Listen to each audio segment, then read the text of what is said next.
Yang namanya ilmu tasawuf itu kan dua, Pak.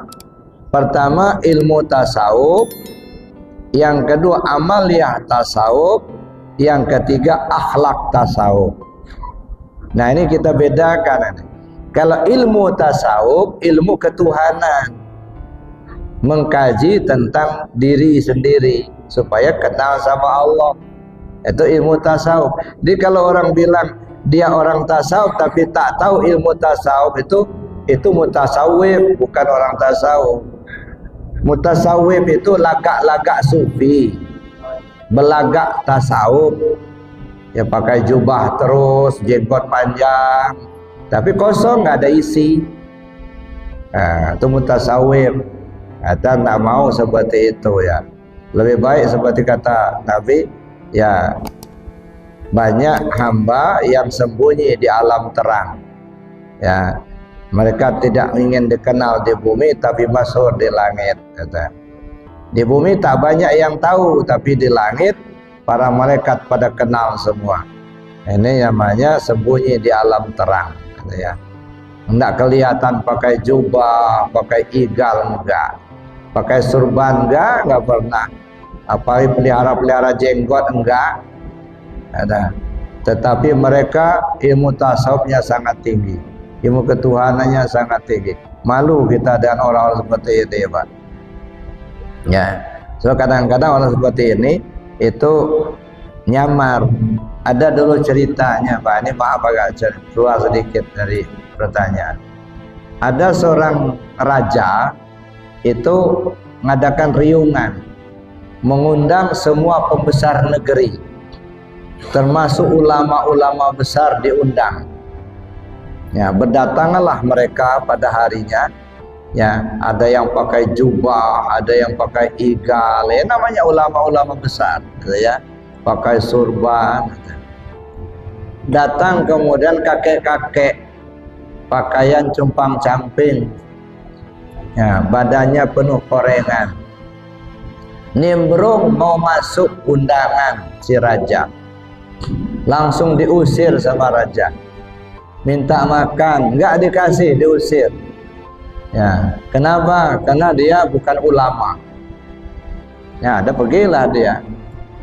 Kebetulan ada salah seorang tamu itu yang sudah mendapat bagian, katakan nasi kotak, dikasihkannya sama kakek itu.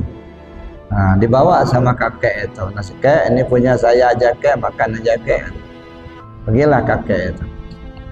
Ya, nggak lama sudah itu datang lagi si kakek tadi, tapi dengan pakaian yang berbeda. Dia sudah pakai jubah, pakai igal, pakai surban, pakai tongkat. Nah, hadap ke raja, langsung disuruh sama raja, silakan masuk ulama besar, itu ya. Masuklah. Sudah masuk begitu, akhirnya pendek cerita tiba saatnya makan. Nah, ketika itu kan nampaknya makannya masih dihidangkan, bukan prasmanan, dihidangkan gitu. Udahlah, para ulama-ulama tadi sudah mulai, ada yang sudah ambil nasi, ambil sayur, mau makan. Nah, yang satu kakek ini tadi, jubahnya dibukanya, surbannya dibukanya, dilipat, igalnya dibukanya, dilipatnya, ditaruhnya di atas piring.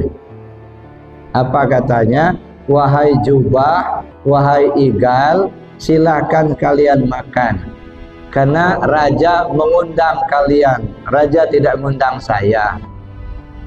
Yang diundang raja, kalian si jubah, kalian si igal, itu yang kalian diundang, silakan makan.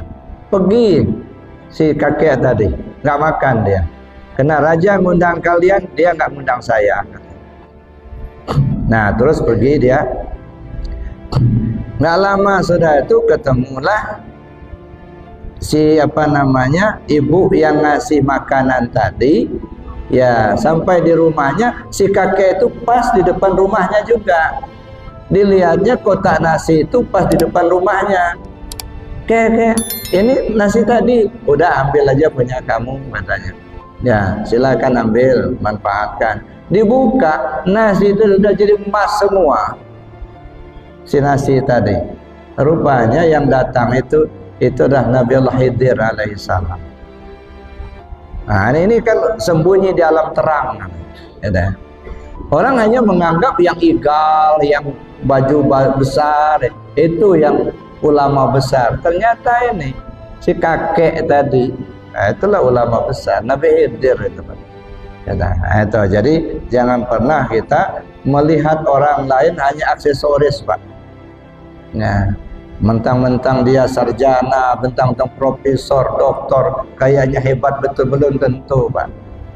Nah, banyak kita yang tak tamat SD tapi ahli ketuhanan, Pak.